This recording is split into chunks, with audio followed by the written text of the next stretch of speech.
افسانہ آنندی کا تجزیاتی مطالعہ۔ غلام عباس کا افسانوی مجموعہ آنندی مکتبہ جدید لاہور نے 1948 میں زیور طباعت سے آراستہ کیا۔ اس افسانوی مجموعے میں ان کے نہایت شاندار اور معیاری افسانے شامل تھے۔ اس مجموعے نے غلام عباس کو شہرت کی بلندیاں عطا کر دی تھیں۔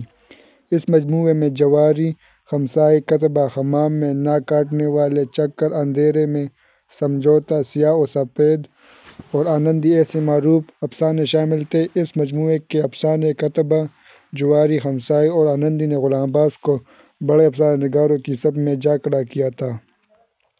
آنندی کی وجہ سے غلام عباس کو اتنی شہرت حاصل ہوئی کہ اس کے بعد غلام عباس کو آنندی والے غلام عباس کے نام سے جانا جاتا تھا۔ یہ افسانہ بعد میں زندگی، نقاب چہرے، کلیات میں شامل کیا گیا، جسے دانیال پبلشر کراچی نے بڑے اہتمام سے شائع کیا، جبکہ ہندوستان میں راہورن ادب کلکتہ نے کلیات غلام عباس کے نام سے مجموعہ شامل کرکے شائع کیا۔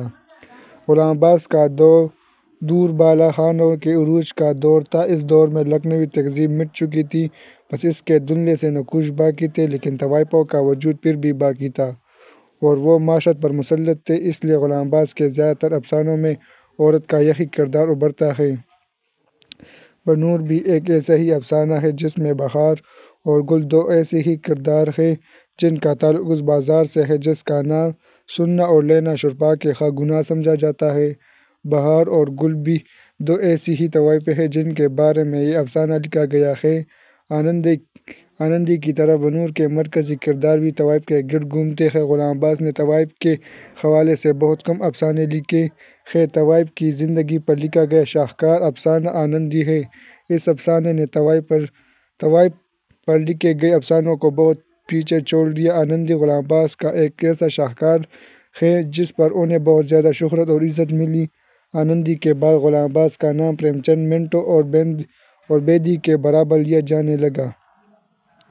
آنندی کو غلام عباس کا بہترین افسانہ قرار دیا جا سکتا ہے۔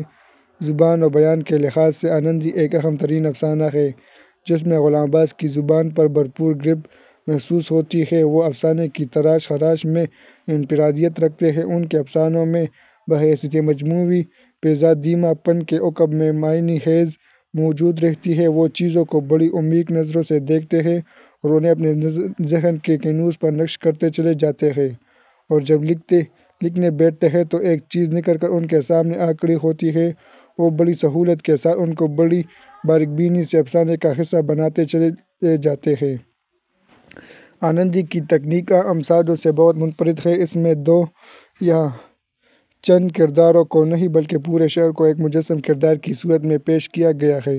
یہ غلام عباس کی فنی مہارت کا منہ بولتا ثبوت ہے کہ وہ اپنے معاشرے کے کسی طبقے اور گوشے سے چند معمولی افراد کو اٹھا لیتے ہیں اور پھر انہیں ان زندگیوں کی پوری سچائیوں اور گرد و پیش کی ساری اچھی بری جذباتی تفصیل کے ساتھ اپنے پڑھنے والوں کے سامنے رکھ دیتے ہیں۔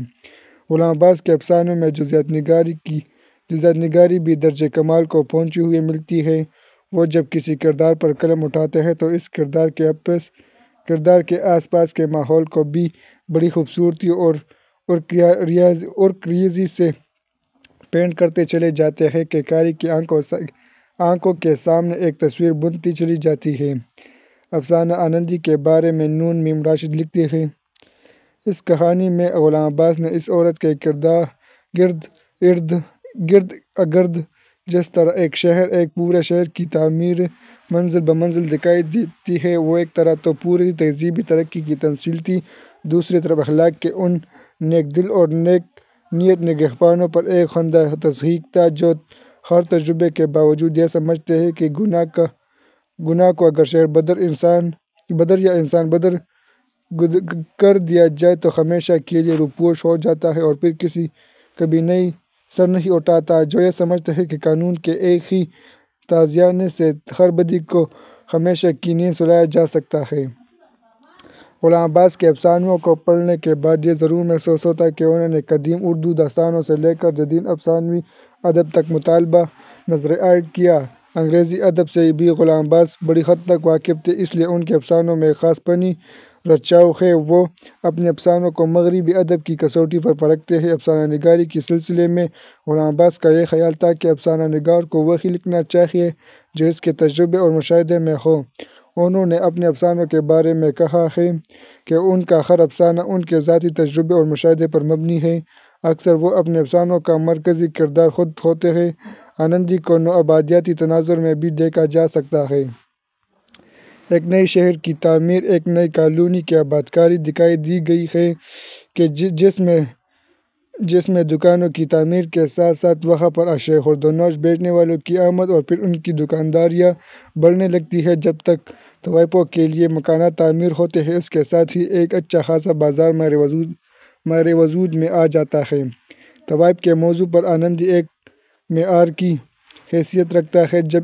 جب یہ افسانہ منظر عام پر آئے تو غلام عباس ایک عظیم افسانہ نگار کی حیثیت سے فن کی بلندیوں پر پہنچ گئے۔ آنندی کا پس منظر تاریخی اور تہذیبی ہے۔ آنندی میں کوئی دو کردار نہیں بلکہ پورا شہر آنندی کا کردار ہے۔ اس شہر میں فطری ارتقاء واقع ہوتا ہے اور ایک وقت ایسا آتا ہے کہ شہر ان طوائفوں کو برداشت نہیں کر پاتا۔ عدم برداشت کا رویہ ہی نئے شہر کی بنیاد کا سبب بنتا ہے۔ شہر کے باشندے اور سفید پوش لوگ کسی ایسے شہر کے قیام کی باتیں کرتے ہیں جہاں طوائفوں کا وجود نہ ہو، حالانکہ یہ انسانی فطرت سے پرے کی بات معلوم ہوتی ہے۔ اخلاق کے ٹھیکیدار یہ فیصلہ کرتے ہیں کہ بازار حسن کا بیچ شہر میں ہونا معاشرے کے لیے خطرہ ہے، اس لیے بازاری عورتوں کو شہر بدر کر دیا جائے تو بہتر ہے۔ بلدیہ کا اجلاس جاری تھا جس میں ان کا بدکار عورتوں کو شہر کے درمیان سے نکال کر کسی دور جگہ پر آباد کرنے کی تجویز دی جا رہی تھی۔ پھر یہ فیصلہ ہوا کہ انہیں شہر سے دور بیابان جگہ پر آباد کر دیا جائے تاکہ شہر کے بیچ سے یہ گندگی ختم ہو۔ غلام عباس نے اس نئی جگہ نقشہ نقائی جزئیات کے ساتھ کھینچا ہے۔ ان عورتوں کے لیے جو علاقہ منتخب کیا گیا وہ شہر سے 6 کوس دور تھا۔ 5 کوس تک پکی سڑک جاتی تھی اور اس کے آگے کوس بھر کچا راستہ تھا۔ کسی زمانے میں وہاں کوئی بستی ہوگی مگر اب تو کھنڈروں کے سوا کچھ نہ دکھا تھا جس میں سانپوں اور چمگادڑوں کے مسکن تھے اور دن دہاڑے الو بولتا تھا۔ اس علاقے کے نواح میں کچے گھروندے والے کئی چھوٹے چھوٹے گاؤں تھے مگر کسی کا فاصلہ بھی یہاں سے 2-2.5 میل سے کم نہ تھا۔ گاؤں کے بسنے والے کسان دن کے وقت کھیتی باڑی کرتے، یوں ہی پھرتے پھراتے ادھر آ نکلتے تو نکل آتے، ورنہ عام طور پر اس شہر خاموشہ میں آدمزاد کی صورت نظر نہ آتی۔ بعض اوقات روز روشن ہی میں گیدڑ اس علاقے میں پھرتے دیکھے گئے تھے۔ طوائف سراپا احتجاج تھی کہ ان کی آمدنی میں فرق پڑے گا۔ شہر سے دور جنگل بیاباں میں کون آئے گا؟ شہر کے باعزت اور مہذب لوگوں نے انہیں شہر بدر کرنے کے لیے پرزور جلسے اور جلوس نکالے۔ کہانی کے مطالعے سے یہ پتہ چلتا ہے کہ جس شہر سے اب طوائفوں کو شہر بدر کیا جا رہا تھا اس شہر کا نام ایک طوائف کے نام پر رکھا گیا تھا جس کا نام آنندی تھا۔ جب طوائفوں کو دوسری جگہ منتقل کیا جانے لگا تو اس نئی جگہ کا نام بھی آنندی تجویز کیا گیا۔ آل احمد سرور نے آنندی کو حسن تعمیر کا منبع اور ماخذ قرار دیا ہے۔ آنندی ایک ایسا اجتماعی کردار ہے جو کھوکھلے ترقی پسند سماج پر کاری ضرب لگاتا ہے۔ غلام عباس نے افسانے کی بالکل اچھوتی تکنیک کا استعمال کیا ہے۔ مثلاً بیانیہ افسانوں میں کرداروں کی چلتی پھرتی شکل دکھائی دیتی ہے۔ افسانہ اپنے پلاٹ کے ساتھ آگے بڑھتا ہے اور آخر میں شہر کے نام کی تلاش میں تاریخی اوراق پلٹنے کے ساتھ آنندی کا نام ظاہر ہوتا ہے۔ 500 سے کچھ زائد طوائف شہر کے وسط سے نکال کر ایک نئی جگہ آباد کر دی گئی۔ ان کو یہاں سے نکالنے کی سب سے بڑی وجہ یہ تھی کہ یہ محلہ شہر کے اس حصے میں آباد تھا جہاں روزمرہ خرید و فروخت کی دکانیں اور مارکیٹیں تھیں۔ شہر کے اس بڑے تجارتی مرکز میں شہر اور شہر کے باہر کے شرفا اور ان کی پاک دامن بہو بیٹیاں بازار کی تجارتی اہمیت کی وجہ سے وہاں جانے پر مجبور تھیں۔ المیہ یہ تھا کہ جب یہ شریف زادیاں اور پاک دامن بہو بیٹیاں بازار جاتی تو نہ چاہتے ہوئے بھی ان طوائفوں کا سامنا ہو جاتا۔ وہاں ہلڑ بازیاں، بناؤ سنگار، ناز و آمیزیں اور دل ربائی کے حربے ان کی ذات پر گزرتے۔ یہی وہ بڑی وجہ تھی جس کی بنا پر ان طوائفوں کو یہاں باہر نکال دیا گیا اور ان کے لیے ایک نئے شہر کی تعمیر کا کام شروع ہو گیا۔ اس نئی بستی کو آباد کرنے میں طوائفوں کے علاوہ عام لوگوں نے بھرپور کردار ادا کیا۔ اس بستی کے قریب مختلف چیزیں فروخت کرنے والوں نے وقت گزارنے کے ساتھ ساتھ اچھا خاصا شہر آباد کر لیا تھا۔ کوئی شربت بیچنے والا ادھر کو آ نکلا تو کسی نے خربوزے بیچنے کے لیے ریلی لگائی، کسی نے سری پاؤں سریپائی لگائے، کسی نے خوانچہ لگایا۔ نئی بستی کے مزدوروں اور مستریوں کو خوش ذائقہ کھانے ملنے لگے۔ پورے افسانے میں غلام عباس کی جزیات نگاری اپنے عروج پر دکھائی دیتی ہے۔ وہ اس بارے میں رقم تراش ہے۔ ایک دن ایک دیہاتی بڑھیا جو پاس کے کسی گاؤں میں رہتی تھی، اس بستی کی خبر سن کر آ گئی اور اس کے ساتھ ایک خردو سال لڑکا تھا۔ دونوں نے مسجد کے قریب ایک درخت کے نیچے گٹھیا، سگریٹ، بیڑی، چنے اور گڑ کی بنی ہوئی مٹھائیوں کا خوانچہ لگا دیا۔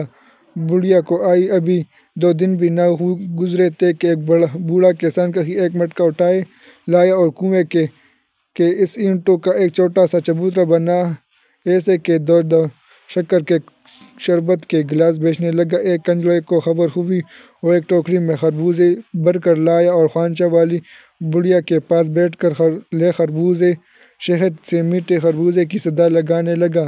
ایک شخص نے کیا کیا، گھر سے سریپائی پکا، دیچکی میں رکھ کر خوانچہ لگایا، تھوڑی سی روٹیاں، مٹی کے 2 برتن، پیالے اور ٹین کا ایک گلاس لے آ موجود ہوا اور بستی کے کارکنوں کو جنگل میں گھر کی ہنڈیاں کا مزہ چکھانے لگا۔ آنندی ایک معاشرتی افسانہ ہے۔ اس میں اجتماعی احساس ہے۔ یہ ایک ایسے شہر کی کہانی ہے جو ارتقائی عمل کے بعد ایک دوسرے شہر کی بنیاد ڈالتا ہے، لیکن ہم اسے نقل مکانی کا نام نہیں دے سکتے کیونکہ یہ شہر آہستہ آہستہ بستا ہے اور 20 برسوں میں پہلے اس کا نام حسن آباد اور پھر حسن آباد میں فرق نہیں کر پاتے۔ اس لیے بہت سارے پرانی کتابیں اور پرانی نوشتوں کی چھان بین کے بعد پتہ لگایا جاتا ہے کہ اس بستی کا سینکڑوں سال پہلے جس نام سے جانا جاتا تھا وہی رکھا جائے اور بالآخر اس کا نام آنندی رکھا جاتا ہے۔ شہر بس جانے کے بعد یوں محسوس ہوتا تھا کہ جیسے کہانی اپنے اختتام کی طرف ہے، لیکن حقیقت میں کہانی کا آغاز ہی یہیں سے ہوتا ہے، یا پھر یوں کہا جا سکتا ہے کہ کہانی گھوم پھر کر اپنے نقطۂ آغاز پر آ جاتی ہے۔ اس افسانے کے اختتامیہ جملے بھی بڑے معنی خیز ہیں۔ یوں تو سارا شہر بڑا پر صاف ستھرا اور خوشنما ہے، مگر سب سے خوبصورت، سب سے بارونق اور تجارت کا سب سے بڑا مرکز وہی بازار ہے جس میں زنانیں بازاری رکھتی ہیں۔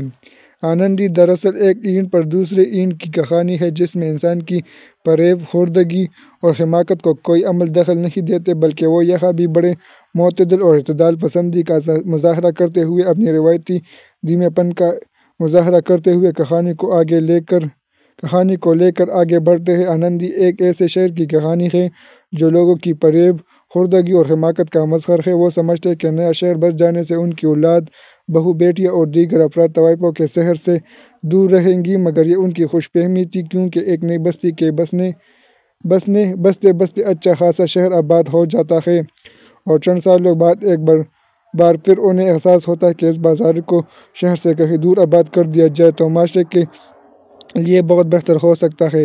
اس ضمن میں محمد حسن عسکری کہتے ہیں، آنندی میں ایک بار کیا پوری جماعت نے اپنے آپ کو جان بوجھ کر دھوکے میں مبتلا کیا۔ شہر آنندی کی تعمیر اور اس کی آبادی اور رونق میں درجہ بدرجہ اضافہ انسانی حماقت کے کسر کی تعمیر ہے۔ آنندی میں جو نئی اینٹ دوسرے اینٹ پر رکھی جاتی ہے وہ اس کسر کو بلندتر اور مستحکمتر بناتی ہے۔ آنندی کیا بن رہا ہے؟ ایک نیا فریب بن رہا ہے۔ اسی وجہ سے شہر کی تعمیر ایک خاص طنزیہ معنویت اختیار کر لیتی ہے اور اس کے طول و طویل بیان ہی میں ساری افسانویت ہے۔ غلام عباس کے افسانوں میں جو مقام افسانہ آنندی کو حاصل ہے وہ شاید ہی کسی دوسرے افسانے کو ملا ہو۔ صرف یہی نہیں بلکہ اردو کے بہترین افسانوں کا جس سے بھی انتخاب کیا جائے تو ان بہترین افسانوں میں آنندی کو شامل کیے بغیر اس انتخاب سے تکمیلیت پر حرف ضرب ضرور آئے گا۔ یہ ایک ایسا افسانہ ہے جس نے اردو افسانے کو نئی راہوں سے آشنائی دلائی۔ افسانے کی بڑی خوبی اس کی کردار نگاری ہے۔ یوں معلوم ہوتا ہے کہ غلام عباس کا کردار نگاری کا فن اس افسانے میں اپنی معراج کو حاصل کرتا آ رہا ہے۔ آنندی افسانے کے کرداروں کے حوالے سے دیکھا جائے تو اس میں مرکزی کردار آنندی ہی قرار پاتا ہے، لیکن یہ کوئی انحصاری کردار نہیں بلکہ ایک شہر جیسے کرداری رویے میں پیش کیا گیا ہے۔ ضمنی کرداروں میں بلدیہ کے اراکین، طوائفیں، ان بیویوں اور طوائفوں سے ملنے والے منشی، میر صاحب، معمار، مزدور، راج، بڑھیا اور اس کا لڑکا، بوڑھا کسان، سریپائی بیچنے والا، مسجد کا مولہ، کبابی، بٹیاری اور اس کا میاں، نوجوان دیہاتی، نائی، شہر کے لفنگے اور اوباش، بیکار، عیاش، فقیر، بنیا، حلوائی، شہد فروش، کسائی، کنجڑا، درزی، خجان، چونچے، سیاحتی، ہزار پنساری، کارخانوں میں کام کرنے والے، تھیٹرکل کمپنی کے لوگ، شہر کے مزدور، پیشہ لوگ اور بعد میں بسنے والوں نئے شہر آنندی کی بلدیہ کے اراکین شامل ہیں۔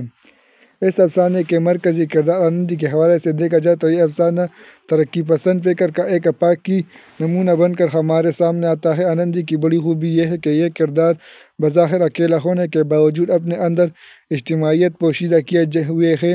یہ کردار ایک ایسا ترقی پسند کردار ہے جو معاشرے کے منفی رویوں کو بیان کرنے کے ساتھ ساتھ معاشرے میں پھیلے ہوئے بہت سے رویوں اور معاشرے کے افراد کی فکر کے مختلف گوشوں تک رسائی حاصل کر کے ہمیں ان کی حقیقت سے آگاہ کیا ہے۔ عمرانی تناظر میں دیکھا جائے تو اس کردار کے ذریعے غلام عباس نے اس زمانے کو عمرانیت کا ایک بڑا روشن اصول بنا کر پیش کیا ہے۔ وہ روشن اصول ہے شہروں کی آبادی کا۔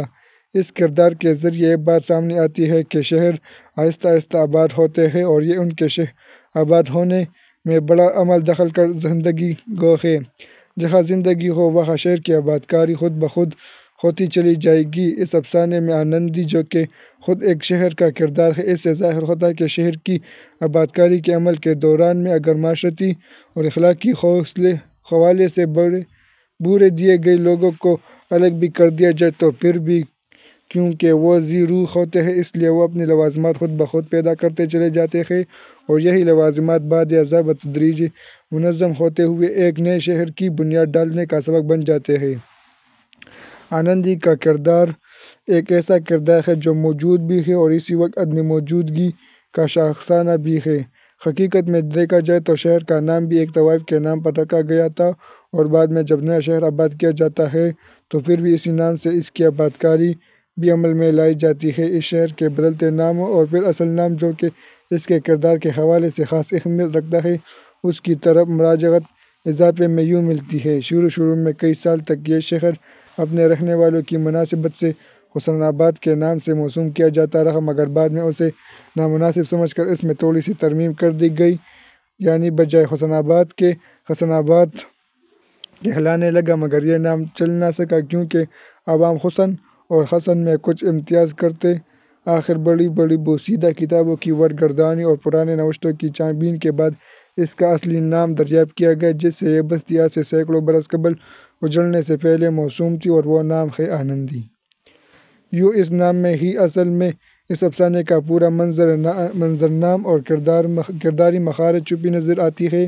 اس نام آنندی سے یہ ظاہر ہوتا ہے کہ جس طرح شہر کی وہ طوائفیں اور بھی سوائے تمام تر مخالفت سماجی لگن طغن اور معاشرے کے لیے نامسور قرار دیے جانے کے باوجود اپنے پیشے سے منسلک رہی، انہوں نے شہر چھوڑنا تو گوارا کر لیا لیکن اپنے عادات و خصائل نہ چھوڑے۔ اسی طرح ان کی بدولت شہر کو اپنے اصل نام سے بھی الگ نہ کیا جا سکا۔ یوں آنندی کی اصلیت پھر اپنا آپ دکھانے لگی۔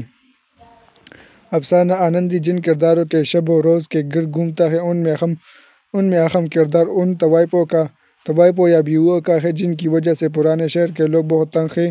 انہیں شہر بدر کرنے کی کوشش کی جاتی ہے اور کامیاب بھی ہوئے ہیں تو دوسری طرف انہی کی وجہ سے نیا شہر بھی وجود میں آتا ہے۔ ان طوائفوں معاشرے کا مفید نہ سہی لیکن مضبوط کردار اور ناقابل تردید حصہ ضرور ہے۔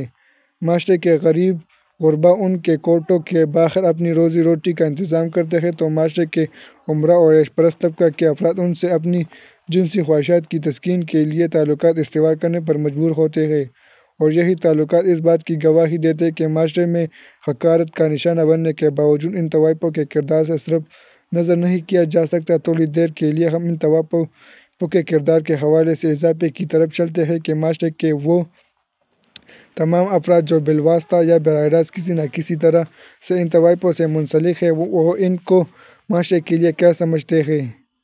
اور پھر حضرات آپ یہ بھی خیال فرمائیں کہ ان کا قیام شہر کے ایک ایسے حصے میں ہے جو صرف شہر کے بیچ عام گزرگاہ ہے بلکہ شہر کا سب سے بڑا تجارتی مرکز بھی ہے۔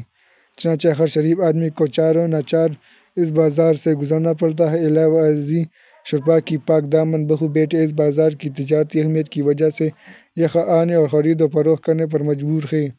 صاحبان جب یہ شریف زادیاں آن ابرو باختہ نیم عریہ بیواؤں کے بناؤ سنگار کو دیکھتی ہے تو قدرتی طور پر ان کے دل میں بھی آرائش اور دلربائی کی نئی نئی امنگیں اور ولولے پیدا ہوتے ہیں، اور وہ اپنے غریب شوہروں سے طرح طرح کے غازوں، لونڈوں اور زرق برق ساڑیوں اور قیمتی زیوروں کی فرمائش کرنے لگتی ہے۔ نتیجہ یہ ہوتا ہے کہ ان کا پرمسرت گھر، ان کا راحت قدہ ہمیشہ کے لیے جہنم بن جاتا ہے۔ افسانے کے اس خطے کو منظر رکھ کر طوائفوں کے کردار کو دیکھا جائے تو دو اہم چیزیں سامنے آتی ہیں۔